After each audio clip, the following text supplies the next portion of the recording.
mpagira mwami Museveni siwagira mwami Museveni kubanga mulungi kubanga malayika nasalawo okumuwagira ku luno kubanga ate abaagala okumujja mu ntebe eggwanga bagenda kulizza mabega babi nnyo n'okumusinga nalengerayo dda kakati nkugambye nina abantu bana nze abankuumidde wano actually nali njagala kugenda mu Amerika nali njagala genda mu Amerika ba abantu bano mbogoloze kubanga ebimu byalinga binwanyisa mu position bikyaliwo ate biganye okuvaawo naye nina abantu abangumizza wano nembeera wano abanzikakanyiza asooka kubo ye General Muhoozi Kainerugaba nina owookubiri kamuleke n'owookusatu bombi bajaasi bambudaabuda mu ngeri emu era bambudaabuda baamala kulaba nga State House yansuulirira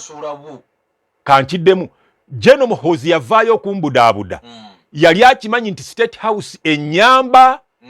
empa n'amafuta okugenda ku TV nga zino empaayo n'omusaala ku mwezi bwe yamanya nti terike bampa era yanoonyereza n'afuna obutuufu n'asalawo n'atandika okunnyambayo kakati ninayo n'abajaasi abalala babiri kwabo kwengatta Hamisi Kigundu ne mutowe Yasini be bambeezezzaawo naye sirina kyenfuna mu gavumenti sirina kyenfuna mu State House bino byonna byokola sirina n'otambula ekiro na kino kankikugambe n'emmotoka gyenvuga Hamisi Kigundu yajingulira si ya State House oba nkiddemu okiwulire State House yankyayira ddala terina kempa omukwano gwange ne mwami Museveni sigwa ssente ne mwami Museveni bye yansuubiza nampa ennyumba kubanga nino kyogera nga sinafa mwami Museveni yalagira bangulire ennyumba bampa ssente ezizimba ennyumba nga tezigula na ploti wengenda kuzimba nnyumba nze Basajjamivule president nga yalagira somehow mwami Museveni ali mu buwambe waliwo mu State House abamuwamba alagira ebintu ne bagana n'okubikola